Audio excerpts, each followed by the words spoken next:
Le président de la République démocratique du Congo, Félix Antoine Tshisekedi Tshilombo, attendu dans la province du Kasaï central. Si oui, qu'est-ce qu'il est allé faire là-bas? Ici, je ne suis pas seul, j'ai reçu pour vous les coordonnateurs du mouvement soutien aux actions du chef de l'État, en l'occurrence José Mutwale, qui va nous livrer peu de secrets ou encore nous dire ce qu'il pense de cette deuxième visite du chef de l'État depuis qu'il est au sommet de l'État. Monsieur José, bonjour. Bonjour, bonjour, monsieur Jean-Marie Kazambo. Comment vous allez? Oui, ça va bien. Je vais d'abord rectifier ces actions Félix Tshisekedi pour le développement de l'espace Grand Kasaï, AFDGK. Et Félix Tshisekedi attendu dans le Grand Kasaï cette fois-ci, la province du Kasaï central. Qu'est-ce que vous pensez de cette visite? Très bien. C'est le seul président que tous les Kasaïens et tous les Congolais aiment beaucoup. Donc le président Félix Tshisekedi descend pour donner le premier lancement, c'est-à-dire les choses qu'il lui-même avait promis, le lancement de la route de Kalambambouji, les travaux de la route Kalambambouji vers l'Angola. Et aussi, il va remonter vers Kasaï oriental pour faire encore le même lancement de travaux de la route Mbujimaï-Kananga. Donc, et aussi voir aussi le problème de Chitkatende, un grand problème que tous les Congolais, tous les Kasaïens en particulier attendent. Ouais. Lancement des travaux de réhabilitation de la route Kalambambouji et puis la route Mbujimaï-Kananga, mais aussi Chitkatende, cette chute qui a connu des soucis depuis la nuit des temps. Qu'est-ce que vous donnez comme importance d'abord à la route Kalambambouji et route Mbujimaï-Kananga dans la vie sociale de la population de l'espace Grand Kasaï? C'est une très grande route, la route de Kalambambouji. C'est d'abord une route qu'on appelle la route de l'espoir. Cette route-là va faciliter les échanges de produits d'arrêt alimentaire entre le pays de l'Angola et notre pays. Donc c'est vraiment une route qui pourra ravitailler chaque fois les Grands Kasaï. Cette route-là ne sert pas seulement les Kasaï central, mais ça sera pour toute la zone.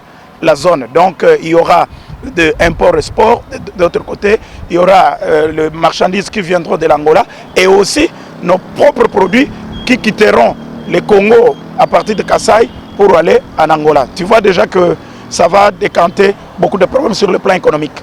Faciliter les transports des personnes et leurs biens, mais aussi les commerces entre l'Angola et la République démocratique du Congo. Mais le Grand Kasaï connaît aussi un grand problème, c'est celui des routes de dessert agricoles, parce que dans l'espace Grand Kasaï, il y a aussi des villages qui produisent suffisamment de denrées alimentaires, mais qui ont du mal à acheminer ça dans des centres de consommation et dans des centres de vente. Vous pensez que la route Kalambambouji va répondre aux attentes de ces villageois qui voient leurs denrées alimentaires pourrir dans leur dépôt? Je te le dis, on était à Kananga il y a de cela 2 ans ou 3 ans avec l'actuel sénateur qui était le gouverneur. Il avait fait l'ouverture avec, comment on appelle, la terre battue. Mais il fallait voir, on a eu un retombé, on a eu quand même que le produit avait même, il y a eu des produits qui avaient baissé le prix. Mais aujourd'hui, cette route-là, une route qu'on va mettre le macadam. Vous voyez ce que ça peut nous amener. C'est-à-dire, il y aura même le problème de la durée. C'est-à-dire, aujourd'hui, on peut quitter à Kananga, par exemple, pour Kalambambouji, on peut quitter à 7 h pour arriver à 8 h.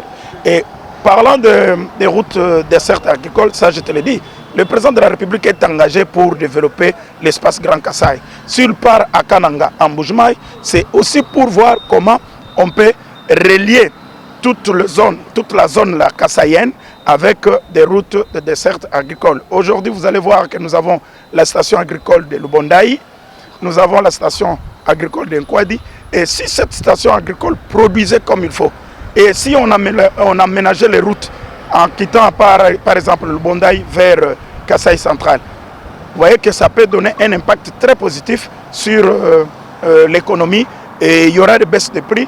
Le maïs par exemple, comme les Kasaïens réclament souvent le maïs, vous allez voir que ça va baisser le prix. Donc il y aura l'impact. Le président est engagé pour développer l'espace Grand Kasaï. C'est ça son souci. José Mutwale, l'espace Grand Kasaï souffre depuis sa création par Dieu, souffre pour connaître son émergence, souffre pour connaître son développement. Ce développement qui est conditionné par certains facteurs, Oui. entre autres Oui. l'industrialisation. L'industrialisation qui ne peut pas se réaliser sans l'eau, sans l'électricité. Là, vous entendez que nous entrons dans le barrage Chute Katende, comme vous le dites. Est-ce que vous pensez que ces barrages pourra donner suffisamment l'électricité à la population kassaïenne pour que cette population connaisse son industrialisation, cette population qui a du ciment, qui a du calcaire, qui a beaucoup de richesses sous-sol.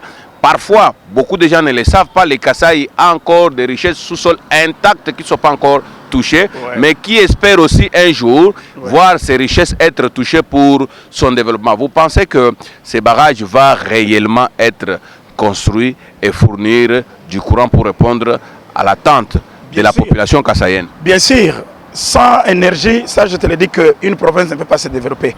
Le problème du courant de l'espace Grand Kasaï, ça date de longtemps. On a connu beaucoup de régimes, ce n'est même pas le problème de Fatih. Fatih est en train de pousser pour que le Kasaï se retrouve avec un bon courant. La présence de Chute Katende au niveau de l'espace Grand Kasaï, ça ne sera pas seulement pour Kasaï central, ça sera pour la zone, les 5 provinces. Et ça peut aller même dans des pays voisins.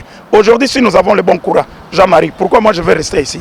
Le problème du courant, c'est un problème très majeur qui peut développer une province rapidement. Même nos frères congolais, nos frères kassaïens qui sont ailleurs, moi je peux leur demander de se préparer parce qu'avec l'arrivée du courant au niveau de l'espace Kasaï, je crois que ça va déclencher, on aura des usines et tout ce que nous produisons chez nous, ça peut être transformé aussi chez nous. Nous avons des ananas, nous avons des bananes, nous avons beaucoup de choses. Mais aujourd'hui, s'il y a la présence de courant, on peut faire les micro-industries à partir de Kasaï central et on ne peut pas envier aussi ailleurs. On ne peut pas envier ailleurs et on pourra revenir chez nous au niveau de l'espace Grand Kasaï pour commencer à produire et manger aussi le produit Kasaï. C'est ça que moi, en tant qu'Action Félix Tshisekedi, le coordinateur national, j'ai toujours demandé à tous mes frères congolais, tous mes frères kassaïens, de ne plus pleurer, de rentrer chez nous et de venir appuyer le président de la République. Pour développer une province, ce n'est pas seulement le président de la République, c'est aussi la population. Il faut avoir une population active, une population qui travaille. Ce n'est pas seulement une population qui est là pour jouer au tam-tam, pour commencer à crier. Non, mais il faut une population qui travaille, qui est engagée. Cette population a beaucoup de projets, des projets qui datent et des projets qui naissent, mais qui pourrissent dans des papiers, qui pourrissent dans des fardes tout simplement parce que les conditions ne sont pas réunies, et entre autres l'énergie comme vous venez de le dire. Alors d'un autre côté, vous avez dit qu'il y a eu beaucoup de régimes qui ont promis l'eau et l'électricité, qui ont promis l'énergie dans l'espace kassaïen, mais ces promesses sont restées sans être accomplies. Et vous pensez que c'est le régime de Félix Tshisekedi qui va accomplir ces projets? Vous n'avez pas peur que ça soit du fiasco comme nous l'avons vécu avec d'autres régimes? Ça, c'est connaître très mal le président de la République actuel, le président Félix Tshisekedi. C'est d'abord quelqu'un qui a l'amour pour son pays. Ce monsieur-là, il a un grand cœur. Donc pour moi, je peux vous dire une chose. Ce que lui dit, bien sûr, je crois qu'il y a au moins, il y aura des choses qui vont se faire ce mandat et il y aura aussi d'autres choses qui vont se faire pour le deuxième mandat. Mais le président Tshisekedi, c'est quelqu'un qui a une volonté d'abord. Il veut développer presque tous les Congos. Chez nous, là, avec son programme qu'il a mis, le programme de 145 territoires, pour le programme de 145 territoires, vous allez voir que c'est pour développer les communautés de base. Parce que c'est le comité de base qui est notre cible. C'est-à-dire aujourd'hui, on va faire des forages d'eau et on peut apporter de l'eau à la population. En faisant par exemple des forages d'eau, en faisant des micro-usines, des micro-barrages sectoriels. Donc tout ça, c'est dans les 145 territoires. Donc le programme de chef de l'État, je vous l'ai dit, c'est un bon programme. Donnons la chance. Aimons notre président. Il ne faut pas se mettre négatif. Chaque fois, vous voulez négativité. Pourquoi? Le président est engagé. Regardez comment les chantiers, presque dans tous les Congos, les chantiers maintenant sont ouverts. Moi, je pense que ce qu'il faut faire, c'est quoi? C'est encourager un président qui est en train de le faire. Aujourd'hui, là, dans 3 ans, vous avez vu ce qu'il a fait. Les autres sont passés, mais ils ont eu beaucoup de temps pour rien faire. C'était juste le fanfaron, mais aujourd'hui, Félix est capable, il est en train de le faire. Et je vous l'ai dit, je vous le promets, que d'ici la fin de ce mandat et le mandat le deuxième mandat que lui va faire, parce que la population a déjà prouvé que Félix va aller, deuxième mandat, et le troisième mandat, ce sera le mandat de Dieu. Ça, je te le dis qu'on doit encourager, on doit appuyer le président de la République, on doit appuyer tous ses conseillers. Ah, Jean-Marie, c'est parce qu'on n'a pas beaucoup de temps. J'allais parler beaucoup de choses. José Moutouale, Félix Tshisekedi, pour le développement de l'espace Kassai, vous dit, ayez le courage, rentrons chez nous Kassai, même vous Jean-Marie, vous avez le devoir de rentrer chez nous, construire même une petite maison, des petits hôpitaux et d'autres choses pour développer chez nous. Merci beaucoup. Ce que j'ai retenu, Oui. c'est que aimons le chef de l'État, Oui. soutenons-le, Oui. donnons-lui la chance de travailler librement et aisément pour le développement du Congo. Tout à fait, mon ami, je vous le dis, avec Fachi, nous allons nous développer. Merci de votre fidélité. Restez branchés sur votre chaîne. Au revoir.